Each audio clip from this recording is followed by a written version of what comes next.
This week on ATV News, AU students vote on a DC Metro pilot program, TEDx was hosted at AU, and Chris Christie endorsed Trump. I'm Adina Marks. And I'm Michaela Amos. ATV News starts now.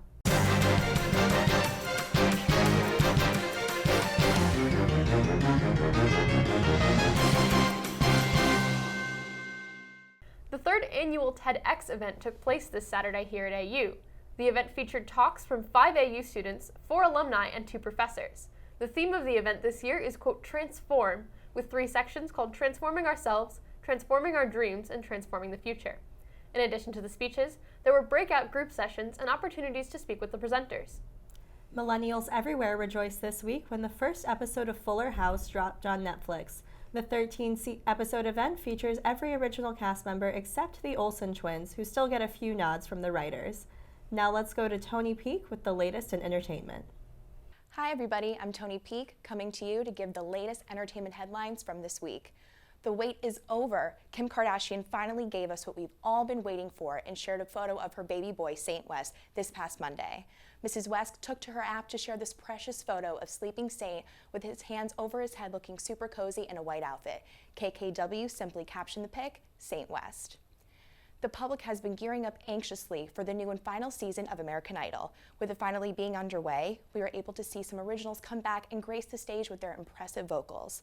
Kelly Clarkson, the first American Idol, came back to perform on the AI stage, where she gave a heart-wrenching and emotional performance of her song, Piece by Piece. The pregnant star started out strong, but then apologizes to the audience for her emotions. The crowd cheers Kelly's name and ultimately helps her finish the song. When host Ryan Seacrest asked Clarkson to explain why this song means so much to her, she says, being pregnant and nostalgic, and this is the last season. I wrote that song while I was pregnant with my little girl, and now I'm pregnant with my little boy, who I hope comes out very soon. Clarkson is just 7 weeks away from giving birth to her second child. We all love you, Kelly. Ugh, even I got choked up watching that performance. With the Academy Awards airing this Sunday, the public is anxiously awaiting what host, comedian Chris Rock, is going to do when he starts his monologue on that stage. The Oscars are always known to be a tad controversial. As we know, this year's show has been no exception. With the hashtag #OscarsSoWhite going around, Chris Rock has already broken the ice by posting a photo on his Instagram page and captioning it #blackout. Rock is already touching on the diversity issue surrounding the Academy Awards, so we all better gear up for this Sunday's show because we know that Chris Rock always keeps it 100. I'm Tony Peak for ATV Entertainment. Now back to you in the studio. Thanks, Tony. It's really interesting to hear about Kelly Clarkson. Oh, I know. I've been such a fan of her ever since she won the first season of American Idol, and I really just want her to have a fantastic life. Me too. On Friday, former GOP candidate Chris Christie endorsed Donald Trump in his bid for the presidency. He made a speech saying that Trump is the best candidate to go against Hillary Clinton in the general election because he doesn't tie into the rules that she is used to working within. The New Jersey governor ended his speech by lampooning Senator Marco Rubio.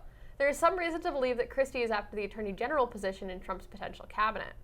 This week, for the first time ever, someone on daily HIV prevention medication contracted a drug-resistant strain of the virus. Researchers say that the 43-year-old Canadian man is an exception and that the drug is still very effective for most people.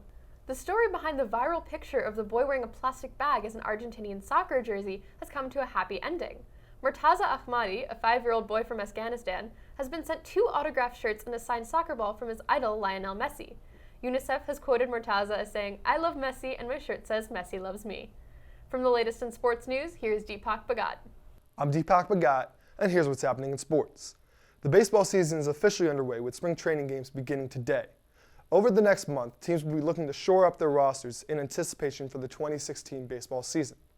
Elsewhere, the Golden State Warriors continue their historic streak towards the best record. Currently at 52 games, they must win at least another 20 in order to tie the 1995-1996 Chicago Bulls. Stephen Curry also set the record for most consecutive games with a three-pointer. The Washington Capitals look to continue their streak, aiming for the best record in hockey, hoping to bring it to a historic 63 wins in the season out of the 82 games possible. In AU athletics, the men's and women's basketball teams host Senior Day on Saturday, February 27th. These will be historic games both for the careers of Jesse Reed and for Ari Booth in the women's team. Back to you guys in the studio. Thanks, Deepak. Going from sports to finance, here is Kelly Connor. I'm Kelly Connor, here to bring you your financial news for the week.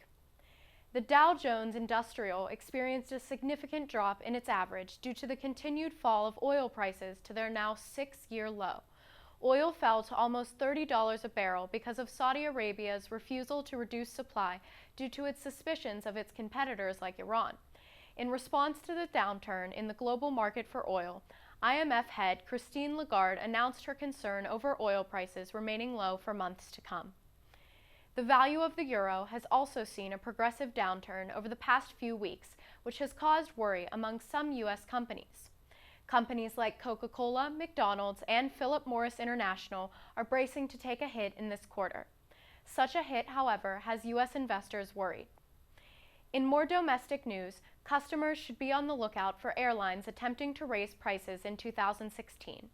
As of this week, major airlines tried to raise their prices 5 times in 2016, which is equal to the total amount of times they tried in 2015.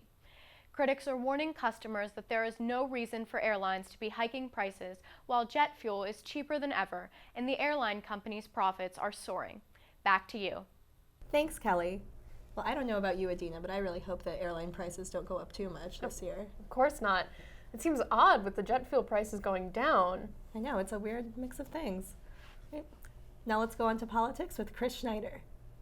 I'm Chris Schneider with ATV Politics. This week, New Jersey Governor Chris Christie endorsed Republican presidential candidate Donald Trump.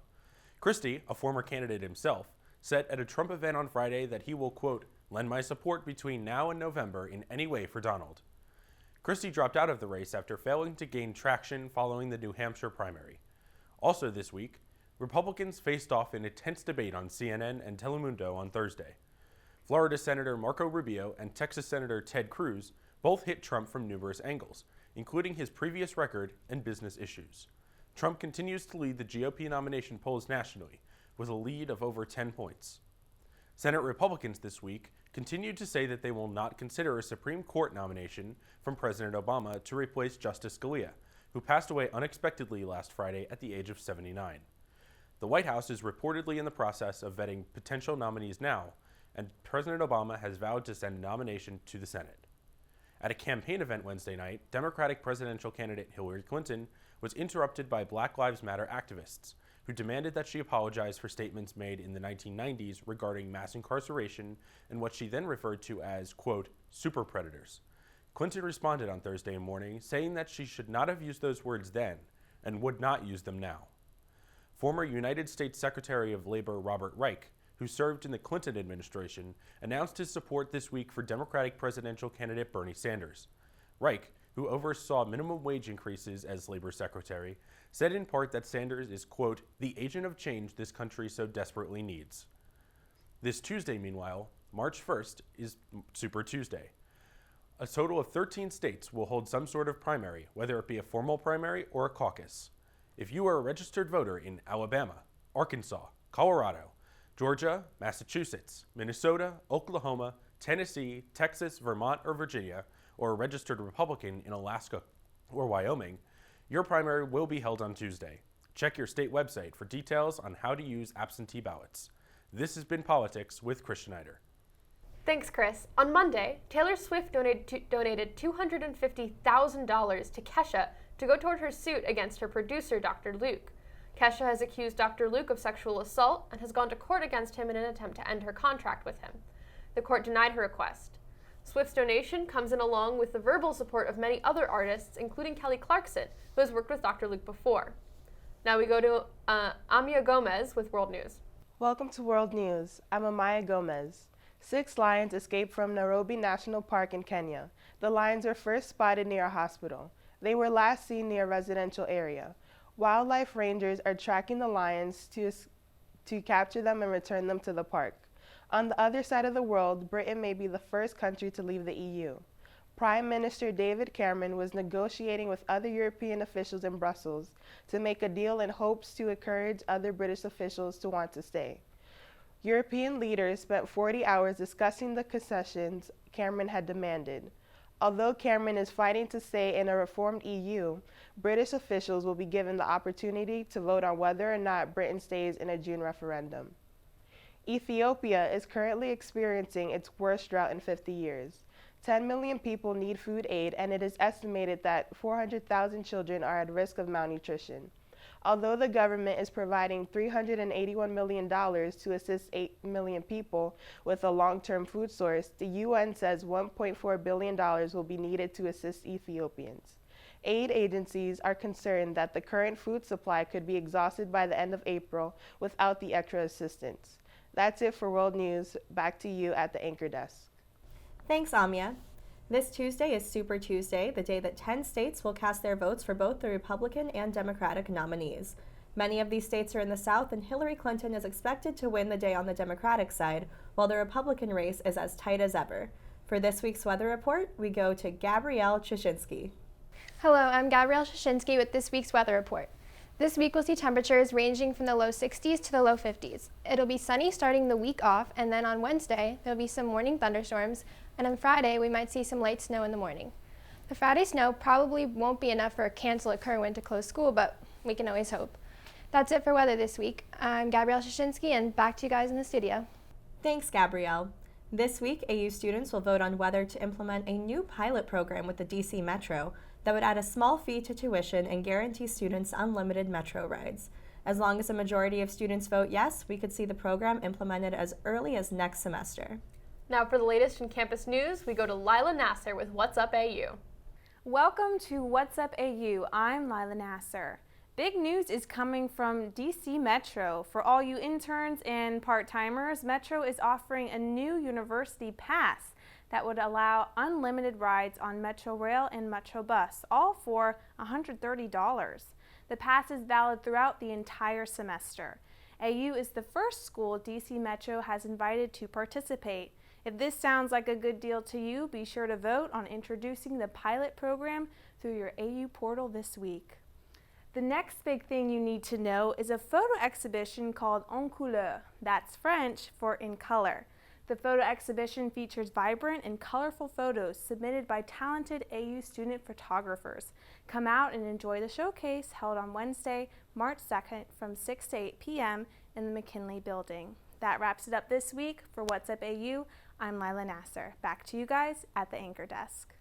Thanks, Lila. It's really interesting about the DC Metro Pass. I know, I'm excited for it. It'd be great considering I want an internship next semester. Yeah, it'll definitely make it easier to get to places in the city. Well, that's it for this week's broadcast. Be sure to like us on Facebook and follow us on Twitter. I'm Michaela Amos. And I'm Adina Marks. Thanks for watching.